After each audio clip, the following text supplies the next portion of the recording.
Quando Jesus veio ao mundo para nos salvar, para nos dar salvação, e é isso que a gente está falando sobre o presente da salvação, ele não veio de qualquer maneira. Deus não mandou um anjo, não mandou alguém também que seja tão poderoso. Deus teve que enviar o seu próprio Filho. A gente já falou sobre o sangue. Jesus era o Cordeiro perfeito.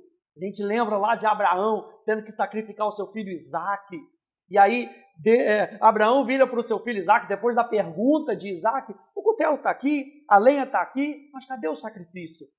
E Abraão, pela fé, ele responde, Deus proverá para si o cordeiro. Quando Abraão obedece, ele olha para cima, ele vê o cordeiro preparado para que o sacrifício fosse feito no lugar de Isaque. E aí a gente olha para Jesus, e Jesus veio como o Cordeiro de Deus, que tira o pecado do mundo. Você lembra de João Batista falando isso? Eis o Cordeiro de Deus, que tira o pecado do mundo. Jesus, ele veio e ele abriu mão da sua glória. O que é abrir mão da sua glória? Não quer dizer que ele deixou de ser Deus. Quer dizer que ele abriu mão de usar seus atributos divinos. Como homem, ele teve que se submeter e esperar uma orientação do Pai, uma orientação do Espírito. Então, onde é que a gente vê isso? Na tentação de Jesus.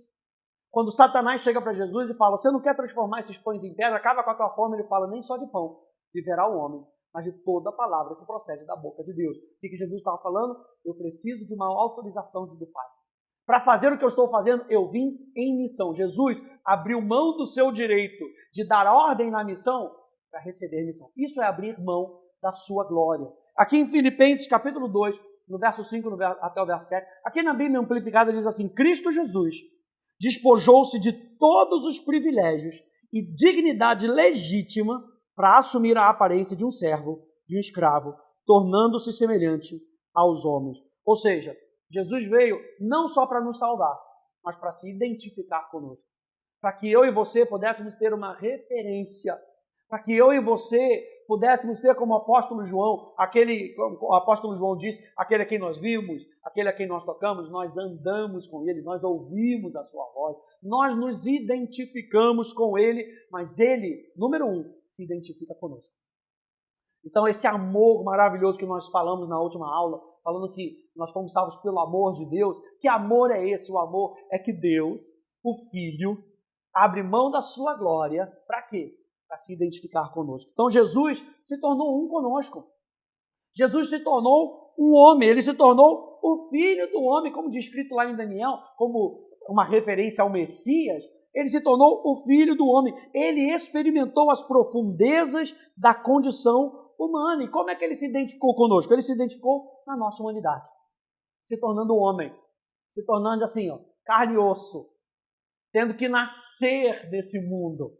Olha só, Romanos capítulo 8, no verso 3 diz, porque aquilo que a lei não podia fazer, por causa da fraqueza da carne, isso Deus fez, enviando o seu próprio Filho em semelhança de carne pecaminosa. Então, vamos parar aqui um pouquinho. Em semelhança de carne pecaminosa. Isso não quer dizer que Jesus pecou. Isso não quer dizer que Jesus, ele tinha o desejo de pecar. Por quê? Porque ele continuava sendo Deus. Isso é importante a gente entender. Mas em semelhança de carne pecaminosa. E no que diz respeito ao pecado, o que aconteceu? Deus enviou o seu próprio Filho. Jesus entendia o que era pecado, gente. Jesus entendia o que era sofrimento. Jesus aprendeu o que ele aprendeu por causa de alguns sofrimentos que ele teve que passar, por causa da obediência que ele teve que subjugar o seu coração no amor ao Pai, na missão do Pai. Mas ele veio em semelhança de carne pecaminosa, ele não veio com carne pecaminosa. Número 2, Jesus se identifica conosco na nossa experiência. Hebreus capítulo 4, no verso 15, diz, porque não temos sumo sacerdote que não possa se compadecer das nossas fraquezas. Pelo contrário, ele foi tentado em todas as coisas, a nossa semelhança, mas sem pecado. Por que Jesus ele não pecou? Ele não pecou, gente, porque a natureza de Jesus não era manchada pelo pecado. Eu e você, nós ainda temos o hábito de pecar, mesmo que a gente tenha nascido de novo, por causa desse mundo ao nosso redor, o mundo de pecado, que tenazmente nos assedia. Não foi isso que Satanás fez com Jesus? tentando Jesus no deserto, tentando Jesus lá no Getsêmani para que Jesus desistisse, mandando um recadinho através de Pedro, Jesus desiste disso, isso é muito difícil. Aí Jesus identifica e diz, aparta de mim, Satanás. Então, essas coisas ao nosso redor vão tentar fazer com que a gente saia do rumo. E Jesus experimentou isso. Jesus experimentou na tentação Satanás tentando puxar ele para desistir.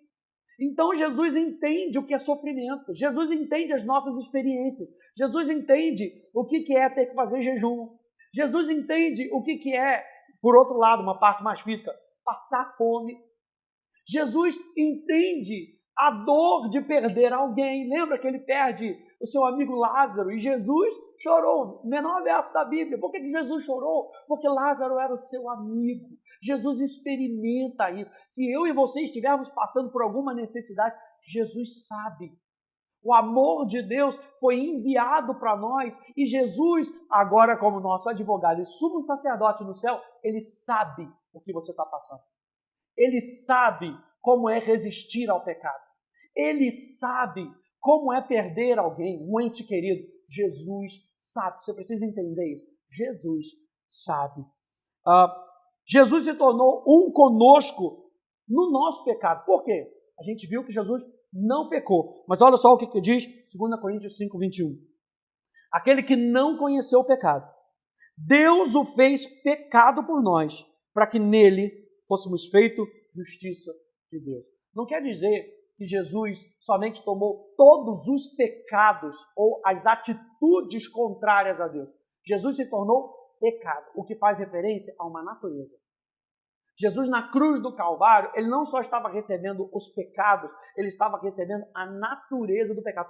Portanto, tamanho sofrimento, mesmo não tendo pecado, sendo santo, ele recebe a nossa natureza. Por quê? Para que ele precise ir ao inferno e entregue tudo isso na cara do diabo. Se torne o nosso substituto, número 2.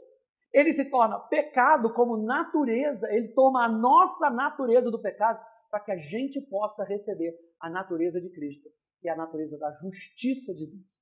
Cristo Jesus, justiça de Deus. Então eu e você precisamos entender que Jesus entende. Jesus entende o que é ser feito pecado, o que é receber uma natureza pecadora. Mesmo que por pouco tempo ele tenha ficado 3 dias no inferno, sepultado por 3 dias, diz a palavra de Deus que o Espírito Santo o ressuscitou dentre os mortos. Por quê? Lá não era o lugar dele, ele não era um pecador. Então ele toma o nosso lugar, leva a nossa natureza pecadora. Para quê? Para que quando a gente aceite Jesus, a gente entenda que ele está nos dando da sua justiça. É uma troca de graça.